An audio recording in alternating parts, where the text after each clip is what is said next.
Hello po, welcome back po sa ating channel. This is Chad Godoy and this is the episode, I think, 5 of our virtual assistant training na ginagawa po ngayon.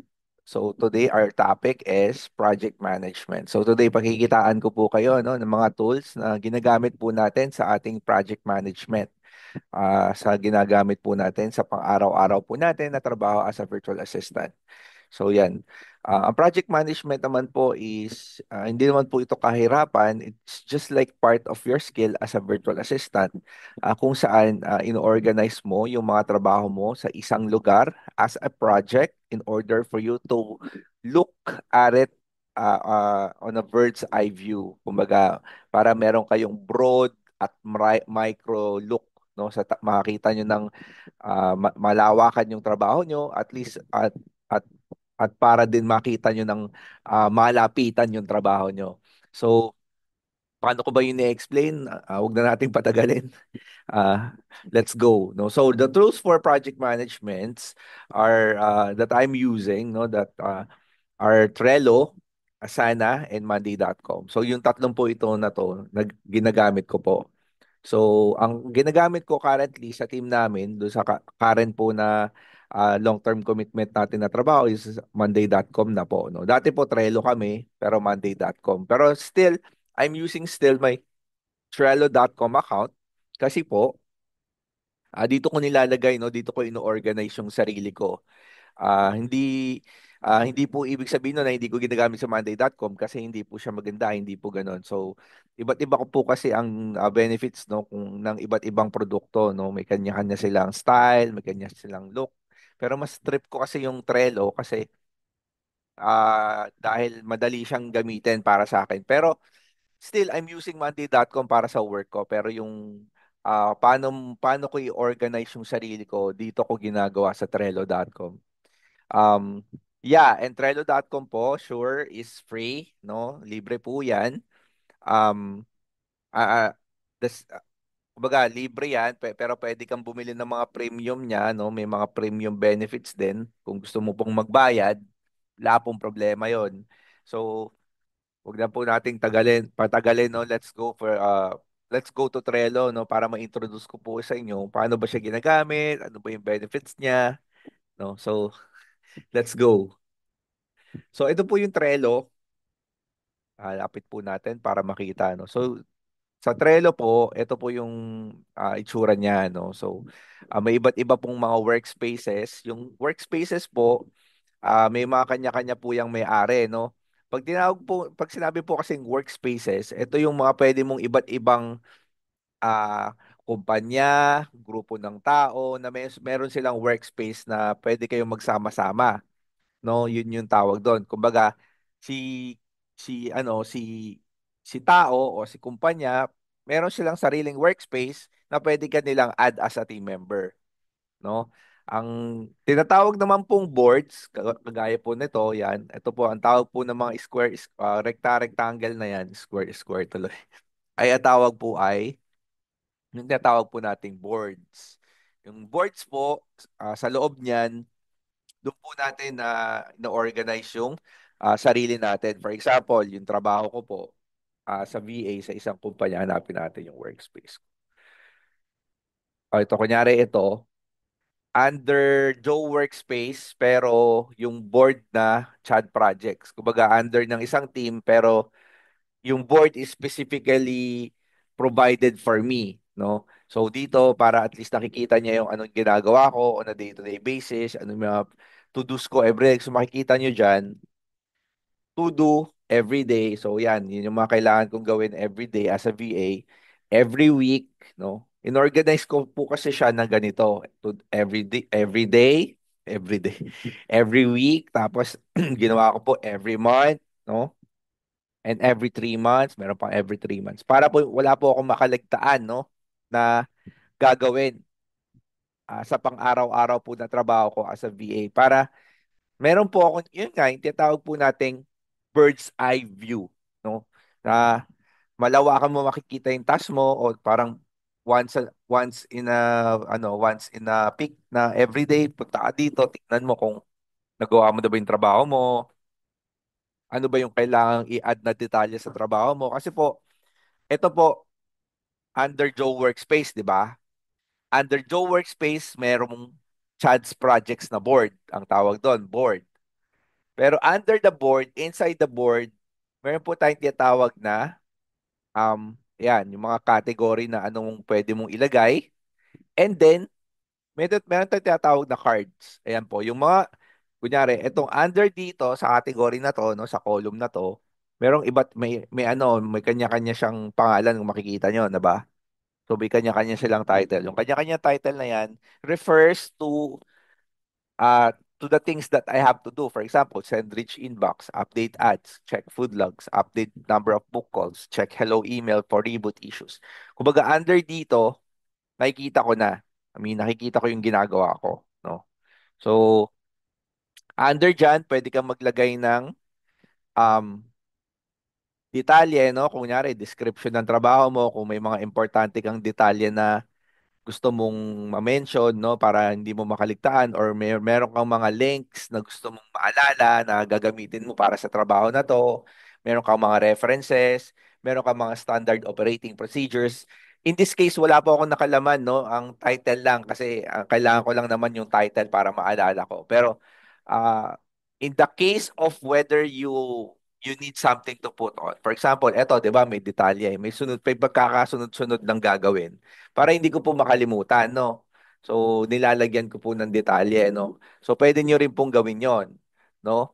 So, under the card po, kunyari, pumindot kayo ng card, kung mapapansin nyo po, pwede kayong maglagay ng description, pwede kayong maglagay ng mga team members, no? Team members, I mean, kung gusto nyo, pwede kayong maglagay ng team members na pwede nyo i-add sa card nyo. Kunyari, meron kayong ka-teamwork dito. Pwede kayong maglagay ng team members. Tapos pwede kayong maglagay ng labels, no? Para saan ba 'yan, no? Kung meron kayong dapat i-categorize na format for that task, no? Para saan ba 'to? Kasi syempre sa kumpanya marami kayong inaalala. So pwede niyo maglagay ng mga label. 'Di ba? Parang sa food store. I mean, kunyari sa grocery store, 'di ba? May mga label doon kung saan yung mga pagkain, mga milks, mga coffees, kumbaga hiwa-hiwalay, no? Hiwa-hiwalay yung mga foods naka-label under category para pagpunta nyo, lahat ng kape nandito, lahat ng milk nandito. So, maaayos nyo, no? Hindi kayo malilito. So, pwede rin po kayo maglagay ng mga due date kung may mga due dates po na kailangang i-hit tong specific cards. Um, and so on and so forth. So, yun lang po, no? So, pwede kayo mag-comments, no? Kunyari, may pag-uusapan kayo, pwede nyo itag yung team member nyo, pwede kayo magsabi ng update dito, ano pang kailangan gawin dito sa card na to. So, maraming pwedeng gawin, no? As a project management app. So, hindi lang po yun, no? Guys, ginagamit din po si Trello, for example, bumili kayo ng course, iba't iba kasi yung pwede niyang gawin, guys. Kumbaga, it's a project management tool. And we for all we know that if you are working online, there's a lot of ideas, a lot of projects that you have to do and different from each other. But the thing is, you can use it for everything that you want, anything that you can think of, no? Pwede kasing, kunyari, ito, course to, guys. Authority Hacker. Ito po yung course na binigay sa akin ng isang client ko about SEO.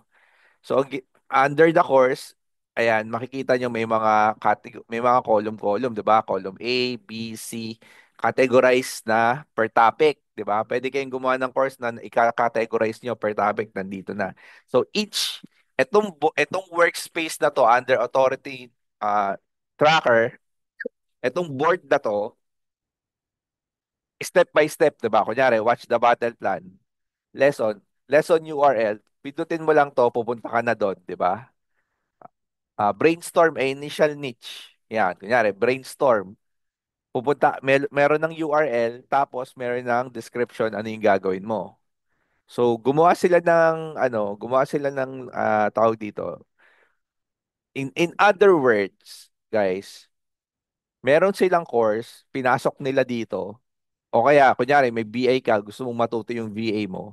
Yung course na binili mo, dinownload mo yon at kinopy-paste mo dito at nilagay mo dito yung mga link. Kumbaga, inorganize niya for a specific person that he wants to know. In my case, I am that VA. Di ba? Para matutunan ko yung gagawin ko. Nilagay niya dito. So, step by step niyang nilagay.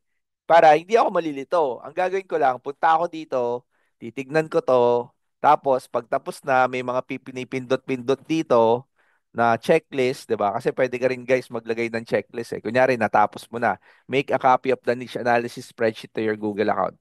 Kunyari, tapos na. Check mo lang yan, makikita ni Tash yung progress mo, ni person yung progress mo. So, hindi siya maghuhula. Nasaan ka na ba? So, pupunta lang siya dito, makikita niya yung progress mo. Ayan, kunyari, tapos na. Makikita niya, oh, 100% ka na pala dito. Oh, di ba? So, pag naging 100% ka na, makikita niya sa labas, nagbeberde, 3 of 3. So, ibig sabihin, tapos ka na. Di ba? So, kung just one look, yan, sinasabi nating bird's eye view, yung mataas sa mataas ka nakatingin, makikita mo lahat, makikita na ni tao kung ano na yung tapos, ano pa yung hindi nagmo-move, 'di ba?